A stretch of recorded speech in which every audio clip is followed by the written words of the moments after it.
Hello friends. இன்றைக்கு வந்து ஒரு பொரியல் செய்ய போகிறேன். அது என்னென்னா கொத்தவரங்காய் பொரியல்.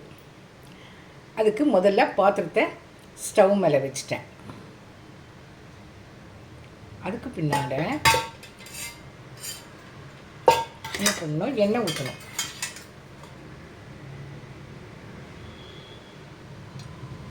கொஞ்சமாக எண்ணெய் ஊற்றினாவே போதும். நான் பொரியல் தானே, கொஞ்சமாக எண்ணெய் ஊற்றினா போதும்.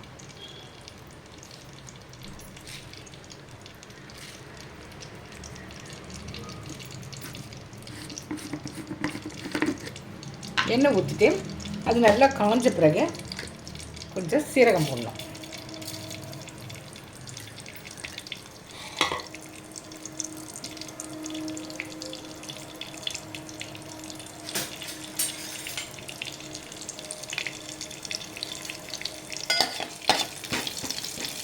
நல்லா சீரகம் நல்லா பொரியணும். சீரகம் பொரிஞ்ச பிறகு கருவேப்பிலை போடணும்.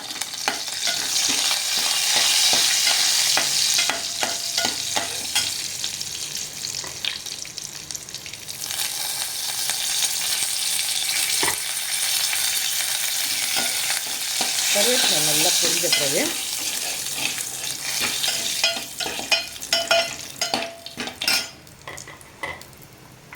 வெங்காயத்தை போடணும்.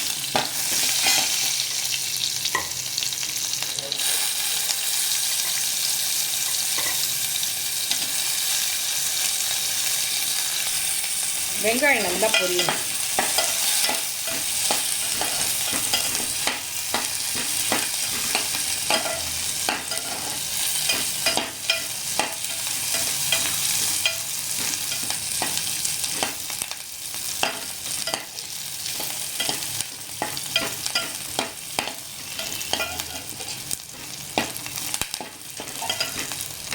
வெங்காயம் நல்லா பொரிஞ்சிச்சு. அடுத்தது இப்போ என்ன செய்யணும், இப்போ கொத்தவரங்காய் போடணும்.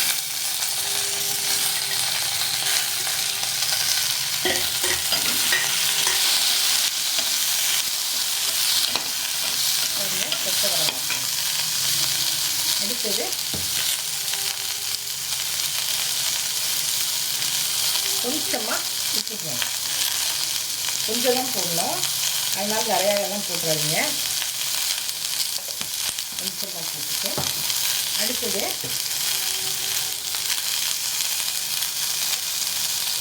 கொஞ்சம்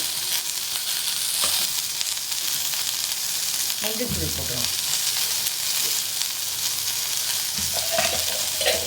கொஞ்சம் மஞ்சள் தூள் உப்புலாம் பார்த்து போடணும். அது மட்டும் இல்லாமல் மஞ்சள் தூள் எப்போதும் கொஞ்சமாக போடணும். அதாவது ஒரு 1/4 ஸ்பூன் போட்டால் போதும் மஞ்சள் தூள். இந்த மாதிரி போட்டுட்டு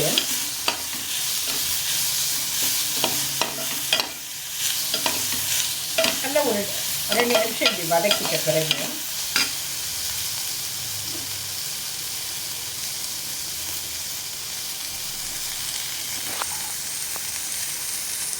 கொஞ்சம் அதில் தண்ணி விட்டோம். தண்ணி விட்டுட்டு அதை நல்லா இப்படி கிளறி விட்டுட்டு கிண்டியே இருக்குது. அதுக்கு பிறகு இதை மூடி விட்டுணும். இப்போ பாருங்கள் ஃப்ரெண்ட்ஸ், இந்த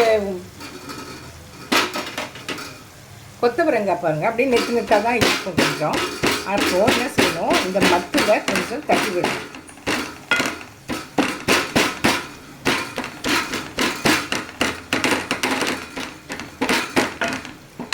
ஸ்டவ் மேலேயும் வச்சு தட்டி விடலாம், அப்படி இல்லைன்னா கீழே வச்சும் தட்டி விடலாம். பாருங்கள் ஃப்ரெண்ட்ஸ், இங்கே இந்த கொத்தவரங்காய் பொரியல் இப்போ நல்லா அந்த மத்திலையும் நல்லா நசுக்கி விட்டாச்சு. இப்போ நல்லா கொத்தவரங்காய் நல்லா வெந்திருக்கும். பாருங்கள், நல்லா வெந்திருக்கும். இது வந்து ஸ்லிம்லியே தான் நான் இன்றைக்கி நான் இந்த பொரியலை செஞ்சேன். இது கொத்தவரங்காய் சாப்பிடுங்க, ரொம்ப நல்லது, ரொம்ப நியூட்ரிஷியஸ் மிக்கது இது. இது சத்துள்ளது. காய்கறிங்க நம்ம ஒரு நாளும் நம்முடைய உணவில் சேர்த்துக்கிட்டோன்னா அது எவ்வளவு நல்லதுன்றது உங்களுக்கு தெரியாது. நீங்கள் அதை சாப்பிட்டு ப்ராக்டிக்கலாக அனுபவித்து பார்த்தா தான் தெரியும் உங்களுக்கு. நம்ம உடம்பே லைட்டாக இருக்கும். ஏன்னா நான்வெஜ்ஜை விட வெஜிடேரியன் சாப்பிடும்போது நமக்கு ரொம்ப அது உடம்புக்கு மிகவும் லைட்டாக நல்லா வெயிட்லெஸ்ஸாக நல்லா ஃபீல் பண்ணலாம். அது மட்டும் இல்லாமல் சீக்கிரமாக ஜீரணிக்கவும். அதனால் கொத்தவரங்காய் ரொம்ப நல்ல பொரியல். அதை ப்ரிஃபர் பண்ணி சாப்பிடுங்க. உங்களுடைய ஆரோக்கியம் மேம்படும். புரிஞ்சுதா ஃப்ரெண்ட்ஸ் நெக்ஸ்ட்டு நான் இந்த பொரியல் உங்களுக்கு பிடிச்சதுன்னா நீங்கள் லைக் போடுங்க, ஷேர் பண்ணுங்கள், கமெண்ட் போடுங்க. அண்ட் சப்ஸ்கிரைப் பண்ணாதவங்கலாம் சப்ஸ்கிரைப் பண்ணுங்கள். அது மட்டும் இல்லை, நீங்கள் நெக்ஸ்ட்டு என்ன ஏதாவது ஒரு பொரியலோ அல்லது ஏதாவது ஸ்வீட் ஐட்டமோ அல்லது நான்வெஜ் ஐட்டமோ எதுவும் கேட்டாலும் நீங்கள் கமெண்ட்டில் போடுங்க எது பண்ணணும்னு. அதை நான் உங்களுக்கு ரெசிப்பியாக போட்டு காட்டுறேன். Thank you friends.